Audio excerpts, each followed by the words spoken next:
시편 52편 8절 9절 우리 두 절 말씀인데요.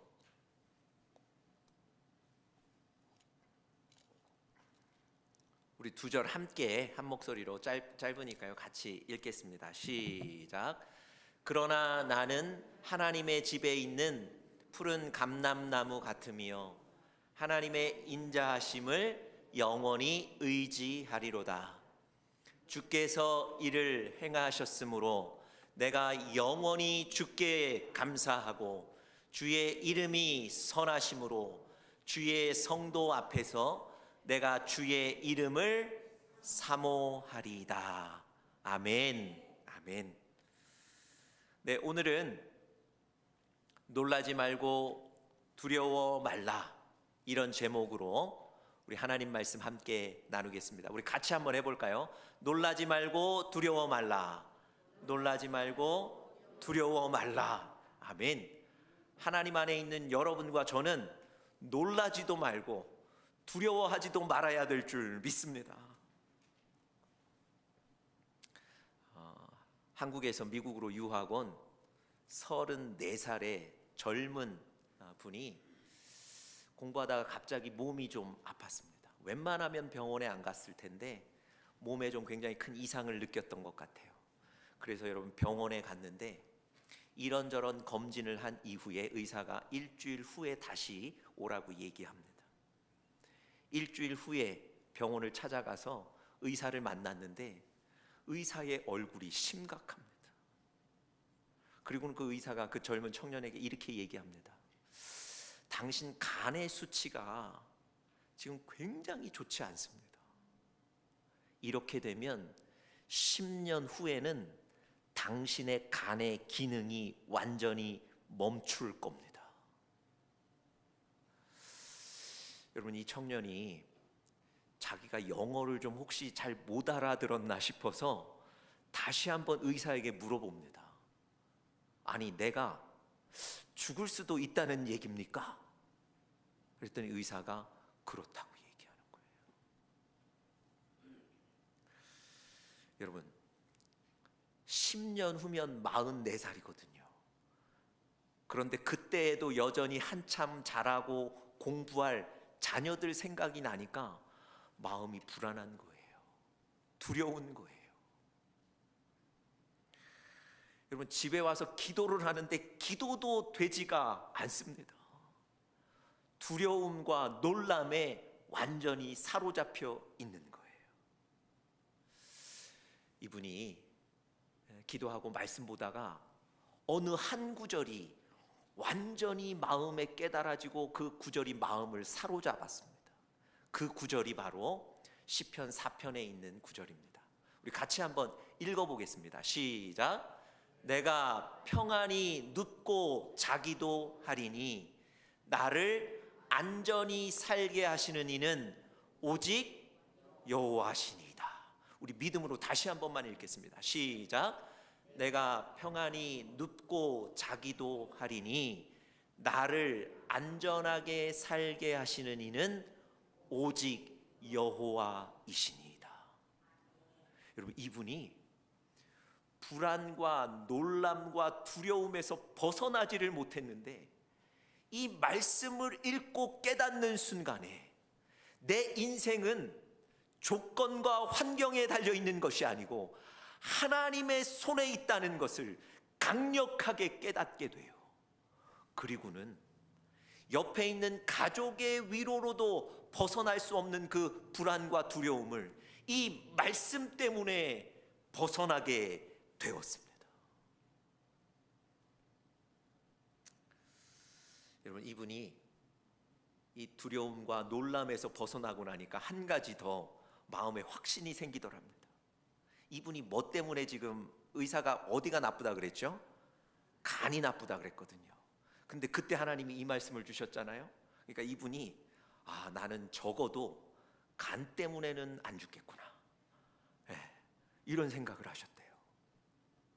지금 이분이 60세 가까이 되셨습니다. 제가 정확한 연세는 모르겠습니다. 지금 이분이 거의 60세가 되셨는데요. 이렇게 얘기하시더라고요. 이제는 제가 정기적으로 건강 검진을 합니다. 그런데 나이를 먹으니까 혈압의 숫자도 올라가고 당의 수치도 올라가고 다 수치들이 올라간다는 거예요. 그런데 지금도 간의 수치만은 정상입니다. 그렇게 얘기하시더라고요. 네. 여러분, 때때로 여러분들과 저의 삶에도 우리를 놀라게 만드는 일들이 생긴다니까요. 여러분들과 저의 평탄한 인생에도 우리를 두렵게 만드는 일들이 생깁니다. 여러분, 그 두려움을 누가 해결할 수 있겠습니까? 그 두려움에서 어떻게 벗어나실 수 있겠습니까? 사람의 위로도 가능하지 않고요, 물질로도 되지 않습니다. 오직 살아계신 하나님께서, 하나님이 말씀하시면 여러분과 제가 사로잡혀 있는 그 불안과 두려움에서 우리가 벗어나게 될 줄 믿습니다. 여러분, 오늘 말씀을 통해서 우리의 그 두려움과 또 놀람을 상쇄하고도 남을 만한 하나님이 주시는 평안이 여러분과 저에게 가득하기를 간절히 축복합니다. 여러분, 크게 아멘 하셔야죠. 여러분, 하나님이 주시는 평안, 이건 얻으시고 가셔야 되지 않겠습니까? 여러분, 오늘 본문에 보시면 이 놀람과 두려움으로 가득 찬 한 사람의 얘기가 나옵니다. 그게 바로 다윗이라는 사람이에요. 여러분, 오늘 시편 52편 우리가 8절 9절만 읽었는데요, 시편 52편 1절 바로 앞에 보시면, 여러분의 성경 앞에 보시면 오늘 이 시편 52편이 어떤 배경하에서 적혀졌는지 설명하는 그 작은 제목이 있습니다. 여러분, 뭐라고 되어 있습니까? 이렇게 되어 있죠. 에돔인 도액이 사울에게 이르러 다윗이 아히멜렉의 집에 왔다고 그에게 말하던 때에. 이게 바로 오늘 시편 52편을 적은 시간적인 환경적인 배경입니다. 이 구절을, 이 배경을 정확히 알게 되면 오늘 시편 52편을 완전하게 이해하시는 데 도움이 됩니다. 이 사건이 사무엘상 21장 22장에 나오는데요, 제가 그 사건의 배경을 좀 먼저 설명드리겠습니다. 여러분들 잘 아시는 대로요, 하나님께서 어린 다윗 머리에 기름을 부으셨어요. 그 얘기는 무슨 얘기입니까? 이 다윗을 이스라엘의 왕으로 쓰시겠다는 약속이에요. 여러분, 그리고 난 뒤에 다윗의 인생에는 점점 왕이 되는 길로 가까이 다가가는 일들이 실제로 생기는 거예요. 여러분, 블레셋과의 전투에 나가서 블레셋의 장수 골리앗을 다윗이 넘어뜨리지 않습니까? 한 나라의 전쟁의 승리를 견인한 것이 바로 그 다윗이에요. 여러분, 골리앗을 넘어뜨리고 왔더니 이스라엘 백성들이 다윗을 신임하기 시작합니다. 사울은 천천히지만 다윗은 만만이라는 거예요. 여러분, 그 다윗을 귀하게 여겨서 사울이, 이스라엘 왕 사울이 그 다윗을 자기의 사위로 삼습니다. 여러분, 생각해 보세요. 왕의 사위가 됐다는 건 이제 그 왕이 되는 길 가장 근접한 자리 아니겠습니까? 아마 이 다윗의 머리에는 예전에 하나님이 자기 머리 위에 기름을 부으셨던 게 계속 떠올랐을 거예요. 여러분, 다윗이 욕심이 있어서 그것을 떠올린 게 아니라 자연스럽게 기억했을 거예요. 지금 일들이, 과정들이 그렇게 진행되고 있지 않습니까? 아, 하나님이 나를 왕으로 세우시려나 보다. 그런데 여러분, 갑자기 어떤 일이 벌어지냐면 자기의 가장 큰 후원자가 될 것 같았던 사울이, 자기의 장인 사울이 갑자기 돌변해서 자기를 죽이려고 쫓아오는 거예요. 자기의 계획이 막히는 거예요. 왕으로 가는 길이 막히는 겁니다. 그리고 자기는 그 위협을 피하기 위해서 도망가는 수밖에 없는 거예요. 얼마나 급했는지 먹을 것 하나 챙기지 못하고 도망가는 신세가 돼버린 거예요. 여러분 생각해 보세요. 왕의 자리에 거의 다 왔는데 갑자기 길이 막히는 거예요. 갑자기 사울이 돌변해서 자기를 죽이려고 하는 거예요. 먹을 것 하나 준비하지 못하고 광야로 도망 나온 겁니다. 아마 다윗의 인생에 가장 놀라고 두려운 순간 아니었겠습니까? 그런데 여러분, 다윗을 놀라게 만드는 건 그 일뿐만이 아니었어요. 또 한 가지 사건이 벌어집니다. 이 다윗이 제가 조금 전에 설명드렸던 대로 먹을 것 하나, 무기 하나 챙겨오지 못했거든요. 그래서 아히멜렉이라는 제사장의 집에 들립니다. 그리고 자기에게 먹을 것을 좀 달라고 부탁을 해요. 그런데 그때는 왕에게 쫓겨서 도망간다고 얘기하지 않습니다. 왕이 나에게 비밀스러운 임무를 하나 주었기 때문에 내가 급하게 나왔다고 얘기하고 먹을 걸 좀 달라 그래요. 그러니까 여러분, 아히멜렉 제사장이 왕의 사위인 다윗의 도움을 거절할 이유가 없는 거죠. 그래서 여러분, 다윗에게 먹을 것도 주고 심지어 칼도 줍니다. 그런데 그 자리에 누가 함께 있었냐면 도액이라는 사람이 그걸 다 보고 있었던 거예요. 이 도액이라는 사람이 나중에 사울 왕에게 가서 이 사실을 그대로 보고하는 거예요. 여러분 생각해 보세요. 사울은 지금 다윗 한 사람을 잡으려고 쫓아가는데, 아니 내 적을 아히멜렉이 도와준 거 아닙니까? 분노가 일어나는 거예요. 그래서 여러분, 결국 아히멜렉 가문의 85명의 사람들을 몰살시켜 버립니다. 그 얘기를 다윗이 들었다는 거예요. 자기 때문에 자기를 도와주다가 아히멜렉 가문의 85명이 죽임을 당했다는 얘기를 듣는 거예요. 얼마나 놀랬겠습니까? 아니 얼마나 두려웠겠습니까? 여러분, 오늘 본문이 바로 그런 상황에서 다윗이 적은 기도문이라는 거예요. 왕의 길이 막히고 갑자기 사울이 돌변해서 자기를 죽이려고 하고, 자기는 아무런 준비 없이 광야로 도망 나오고, 자기 때문에 아히멜렉 가문의 85명은 몰살당하고, 이런 불안, 놀람, 두려움, 분노 속에 바로 오늘 구절을 적고 있습니다. 과연 이런 상황에서 다윗은 하나님께 뭐라고 얘기했을까요? 자, 우리 8절 말씀 다시 한번 보시겠습니까? 8절 말씀 후반절에 보시면 이렇게 돼 있죠. 하나님의 무엇을 영원히 의지한다고요? 인자하심을 영원히 의지한다는 거예요.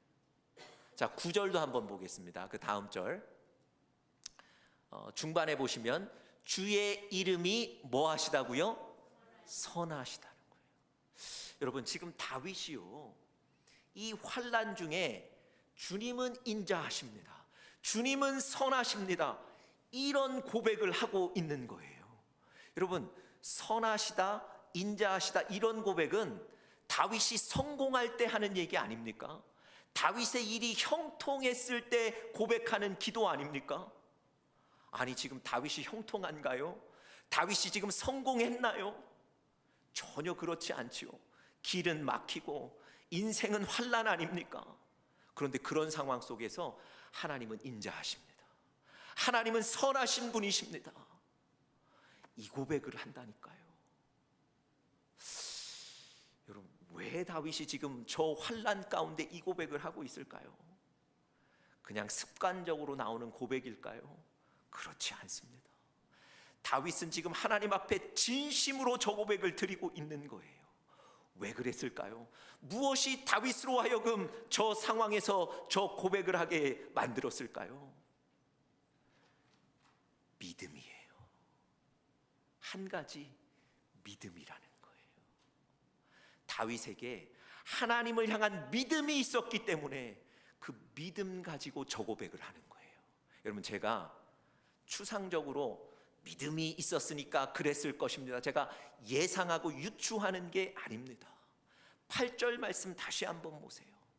다윗이 어떤 믿음을 가졌는지를 정확하게 우리에게 보여주고 있습니다.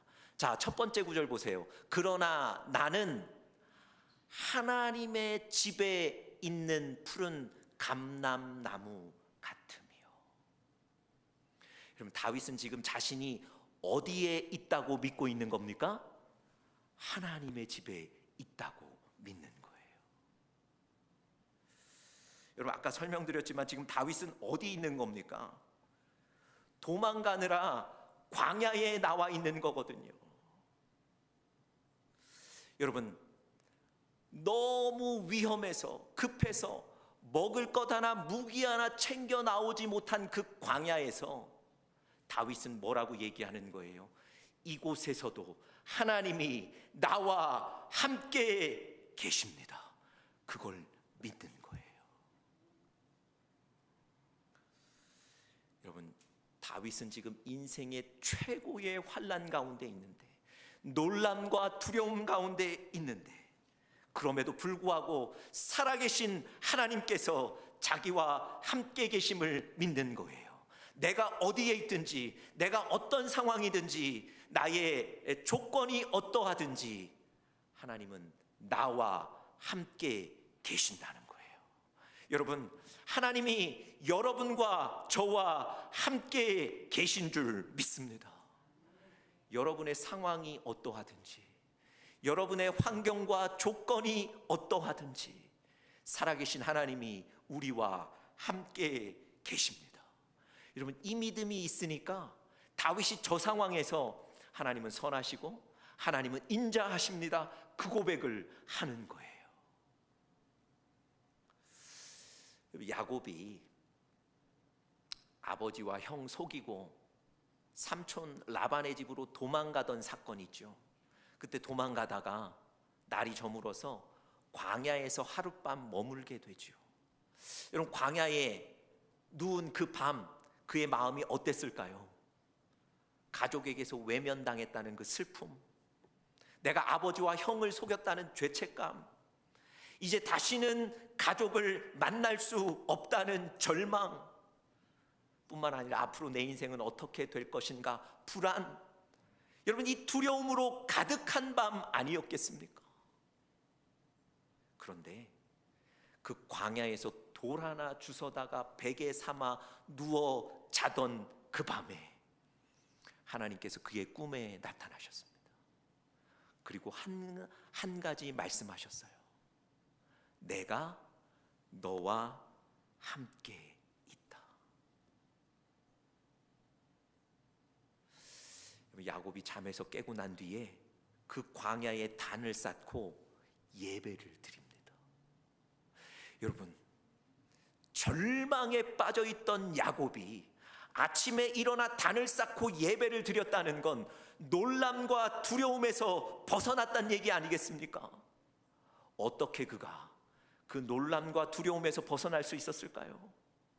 한 가지밖에 없는 거예요.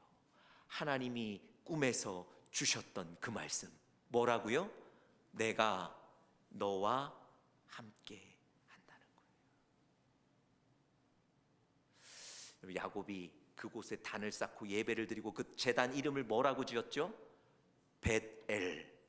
벳엘의 뜻은 무엇입니까? 하나님의 집이라는 뜻이에요. 여러분, 야곱이 깨닫는 거예요. 아무도 도와줄 사람 없는 광야, 정말 나 홀로인 광야, 내버려져 있는 그 광야도 하나님이 함께 하시는 하나님의 집이구나, 그걸 깨닫게 된 겁니다. 여러분, 하나님이 여러분과 저와 함께 계세요. 비록 여러분과 저의 인생에 혹 우리가 광야에 있을지라도, 아무도 우리를 도와줄 수 없는 그 광야일지라도 하나님은 여러분과 저와 함께 계시는 줄 믿습니다. 다윗이 그 믿음을 가진 거예요. 여러분, 한 가지 믿음이 더 있었습니다. 자, 나는 하나님의 집에 있는 뭐 같다고요?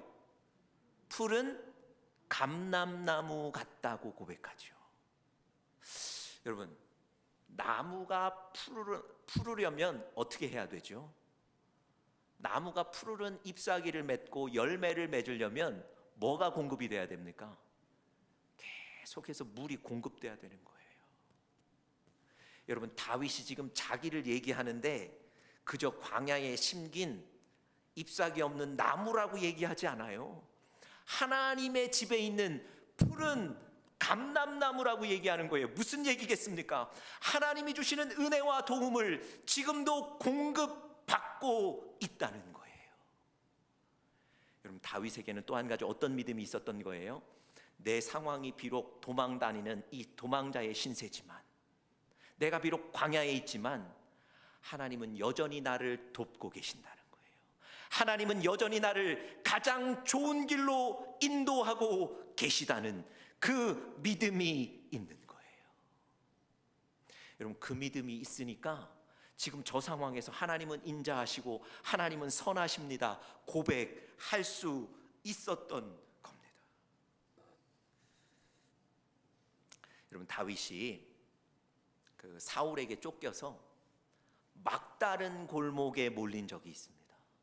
사울이 3,000명의 군사를 대동하고 다윗을 쫓아왔는데 이제 다윗이 더 이상 도망갈 곳이 없는 곳에 처해 있는 거예요. 이제 다윗이 붙잡히는 건 시간 문제라는 거예요.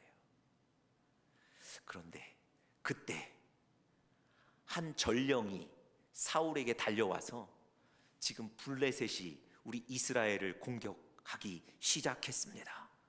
소식을 전하니까 사울 왕이 어떻게 합니까?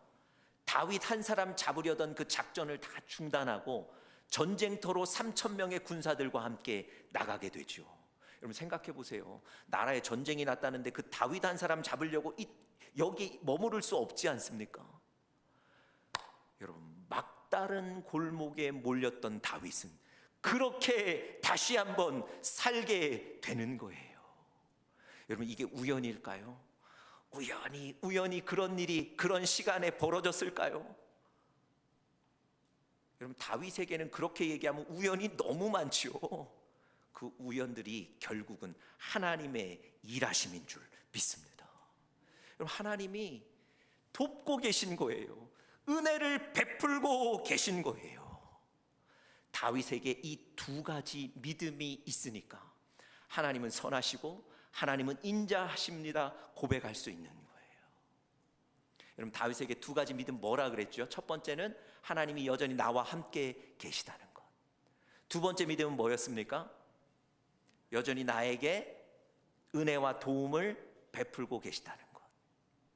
두 가지 믿음이 있는 거예요. 여러분, 다윗이 저 두 가지 믿음을 가지니까 오늘 본문에 보시면 두 가지 새로운 결단을 하게 됩니다. 그 결단이 무엇이었을까요? 저 믿음을 바탕으로 두 가지 결단을 합니다. 자, 첫 번째 결단한 것은 하나님의 인자하심을 의지하는 것입니다. 저 믿음을 가지니까 결단이 생기는데 어떤 결단입니까? 하나님의 인자하심을 의지하는 것. 여러분, 8절 후반부에 보십시오. 아까 우리가 같이 봤는데요. 나는 하나님의 집에 있는 푸른 감람나무 같으며, 그래서 어떻게 한다고요? 하나님의 인자하심을 영원히 의지하리로다. 여러분, 다윗이 믿음이 있으니까 결단을 하는 거예요. 내 평생 하나님을 의지하며 살겠다는 거예요. 여러분, 저 구절 속에 한 가지 주목해 보실 그 단어가 있는데요. 인자하심이라는 단어입니다. 인자하심을 영원히 의지하겠다 그랬거든요. 저 인자하심이 영어로는 뭐라고 번역되어 있습니까? Unfailing love 이렇게 되어 있습니다. 여러분, 하나님의 인자하심이라는 건 결단코 실패하지 않는 하나님의 사랑인 거예요. 결단코 끊어지지 않는 하나님의 사랑, 결단코 실수하지 않는 하나님의 사랑이라는 겁니다. 여러분, 하나님께서 여러분과 저의 삶을 인도해 가시는데 결단코 실패하지 않으신다는 거예요. 결단코 그 능력이 끊어지지 않고 실수함 없이 우리를 인도해 가신다는 겁니다. 여러분, 다윗이 믿음을 가지니까 실수함 없는 그 하나님을 내 평생 의지하겠다고 결단하게 되는 거예요. 여러분, 하나님을 의지하시는, 잠깐이 아니라 평생 계속해서 의지하시는 우리 은혜교회 공동체가 되기를 간절히 축복합니다. 여러분, 하나님의 인도하심에는 실수가 없습니다. 지난 주간에 어느 목사님이 저한테 전화를 하시더니 간증거리가 있다는 겁니다.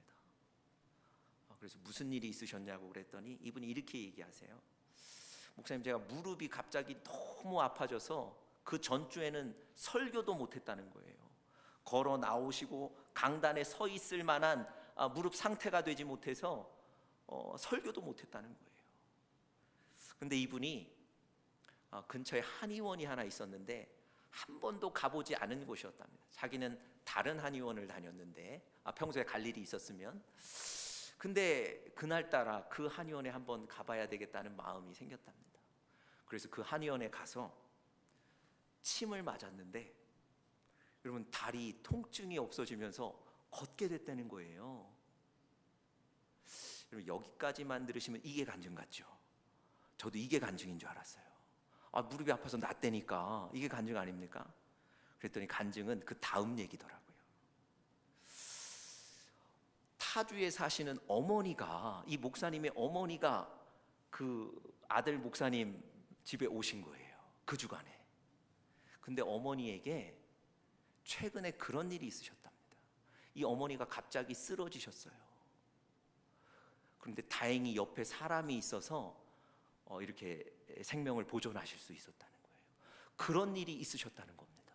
그런데 어머니가 그 일 이후에 왠지 말이 좀 느려지고 왠지 말이 좀 어눌해진 걸 본인이 느끼신다는 거예요.